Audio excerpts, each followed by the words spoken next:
میرے سامنے جو نوجوان میرے بھائی اور جو میرے بزرگ بیٹھے ہیں اور پیارے بچے بیٹھے ہیں، بہت مجھے خوشی ہے کہ اتنی ٹھنڈ کے باوجود آپ موجود ہیں اور آپ بیٹھے ہیں اور یہ آپ احساس دلا رہے ہیں کہ سچ میں ابھی ہم زندہ ہیں۔ میں اپنی بات شروع کروں گا اور بعد میں تلخ لہجے میں ہی شروع کروں گا۔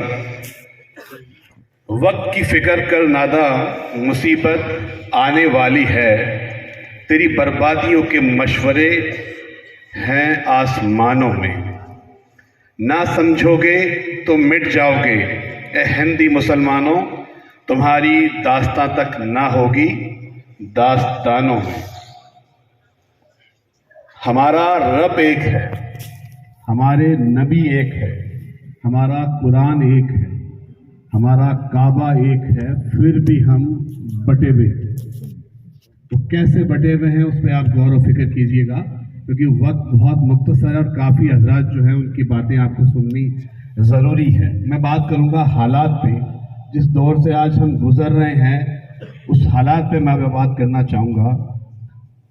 ایک میری خصوصی آپ سے گزارش رہے گی، رمضان کا مہینہ آنے والا ہے، اگلے مہینے سے رمضان شروع ہونے والے ہیں۔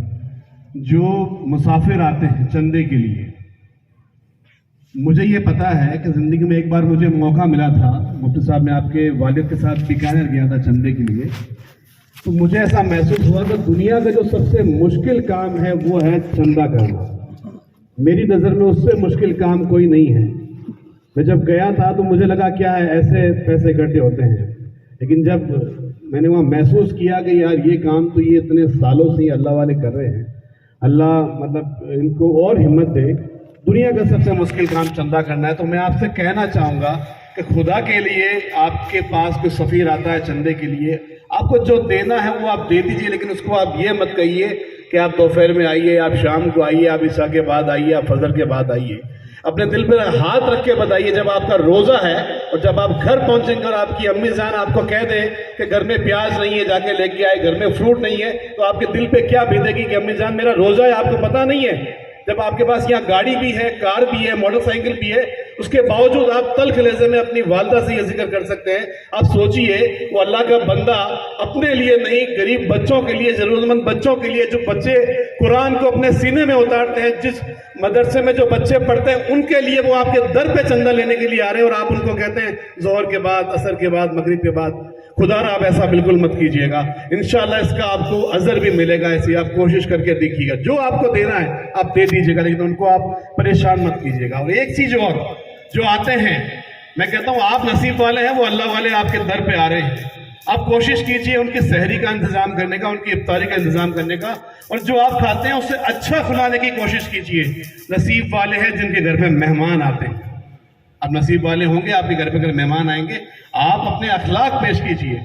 میں پوری پردیش میں گھومتا ہوں اور دیش میں گھومتا ہوں، مجھے سب سے بڑی کمی مسلمانوں میں جو نظر آتی ہے، اللہ میں معاف کرے، ہمارے اخلاق صرف کتابوں میں اور باتوں میں رہ گئے ہیں، اور ہمارے اخلاق غیروں نے لے لیے۔ مسلمان فجر کی اذان سنتے ہی اٹھنا والا تھا، وہ مسلمان 11 بجے، 12 بجے، 2 بجے اٹھتا ہے، اور جو غیر مسلم ہے وہ 5 بجے اٹھ کر کے کھڑے ہو جاتے ہیں۔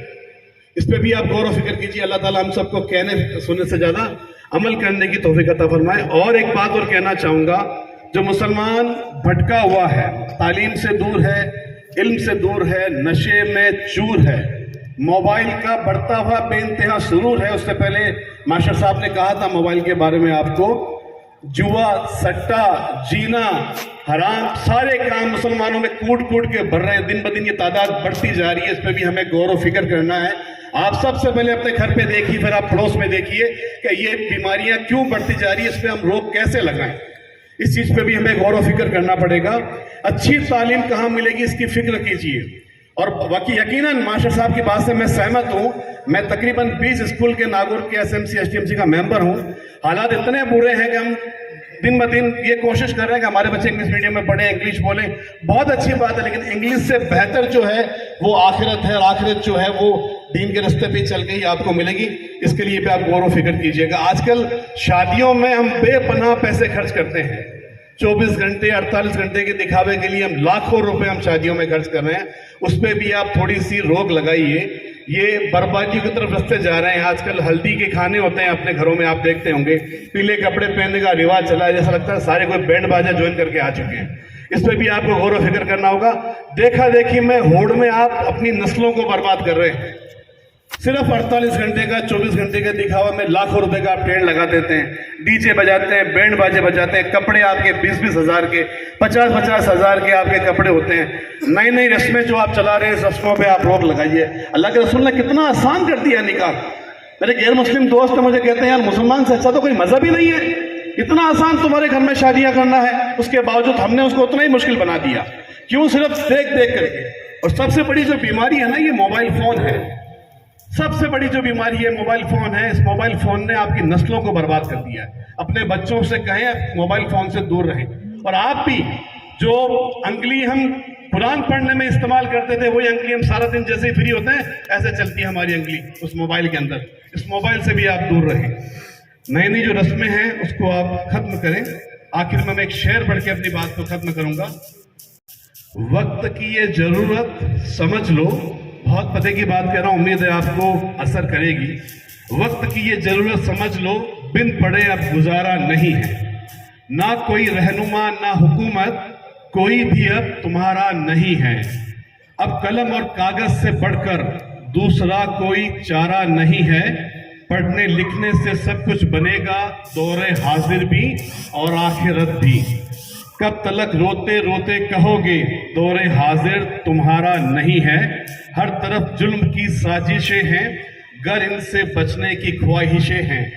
صرف تعلیم ہی ہے اب سہارا, اور کوئی دوسرا سہارا نہیں ہے, اور کوئی دوسرا سہارا نہیں ہے. اور سچ میں آپ زندہ ہیں تو اپنے بچوں کو قلم تھما دیجیے. خدا کی قسم اپنی لذت بھری زندگی کو آپ تھوڑا سا کم کر دیں گے, آپ مر نہیں جائیں گے. میرے بھائیوں, ہم دیکھتے ہیں جمعے کا دن ہے, ماشاءاللہ مسلمان بھائی کسائیوں کے محلے میں ملیں گے. اللہ کے بندو, نہیں کھاؤ گے تو نہیں مر جاؤ گے, میری گارنٹی, مجھ سے لکھوا کے لے لو. آدھی روٹی کھاؤ, بڑے بڑے علماء کہہ رہے ہیں آدھی روٹی کھاؤ, لیکن اپنے بچوں کو پڑھاؤ. علم کیا ہوتا ہے وہ دیکھیے. ابھی آپ کے سامنے دیکھا ہوگا آپ نے, انگلش کے 2 ٹیچر موجود تھے. 1000 کی مجلس میں میرے بھائی خرم اور انصاری جی موجود تھے. کیوں تھے؟ انہوں نے علم حاصل کیا ہے. ایک اسکول کے پرنسپل ہیں, دوسرے ٹیچر ہے. کیوں ہے؟ انہوں نے قابلیت پیدا کی ہے. چہرے پہ اللہ کے رسول کی سیرت بھی ہے, سنت بھی ہے, سر پہ ٹوپی بھی ہے, اس کے باوجود بھی وہ گورنمنٹ سرونٹ ہے. آج کل دور بھی ہو گیا ہے کہ دین کے ساتھ میں دنیا بھی ضروری ہے. دنیا کے لیے آپ کو پڑھنا پڑے گا. آج کل کے مدرسے ہندوستان میں حضرت آپ سے بھی گزارش کرنا چاہوں گا, دارالعلوم دیوبند میں نے لیٹر بھی بھیجا ہے کہ ہم واقعی میں اپنے بچوں کو عالم بنائیں, حافظ بنائیں, مفتی بنائیں, قاری بنائیں. ایک 15 سال کا بچہ قرآن اپنے سینے میں اتار سکتا ہے, تو کیا وہ بچہ پولیس ادھیکشک نہیں بن سکتا؟ کیا وہ بچہ کلیکٹر نہیں بن سکتا؟ کیا وہ بچہ SDM نہیں بن سکتا؟ بشرطے ہر مدرسوں کے ساتھ ساتھ اسکول کی بھی تعلیم دینا بہت ضروری ہے. اگر آپ کو سسٹم میں رہنا ہے, آج ہم سیاست کرتے ہیں, ایک تھانے میں اگر ایک پولیس والا کچھ لگا ہے نا جس کا نام محمد ہے, تو ہمیں یقین ہو جاتا ہے کہ ہمارا کام ہوگا. ایک ڈپارٹمنٹ میں ہم چاہتے ہیں, اور اگر ایک مومن کا بندہ اگر وہ موجود ہوتا ہے تو ہمیں یقین ہوتا ہے ہمارا کام ہوگا. اگر نہیں ہوگا تو ہمارے ساتھ غلط نہیں ہوگا, یہ ہمیں یقین ہے. اس سب کے لیے ہمیں پڑھنا پڑے گا, ہمارے بچوں کو بڑھانا پڑے گا, اور اپنی خواہشات کو کم کرنا پڑے گا, کیونکہ خواہشیں بادشاہوں کی پوری نہیں ہوئی, ضرورتیں پوری ہوئی. میں اپنی بات کو ختم کروں گا. مفتی صاحب کی پوری ٹیم اور آپ نے جو بچوں کو تیار کیا ہے, واقعی میں قابل تعریف ہے. جس بچوں نے انگلش میں اسپیچ دی ہے, جس بچوں نے حالات کے بارے میں اردو میں بیان کیا ہے, وہ بہتر نہیں بہترین ہے.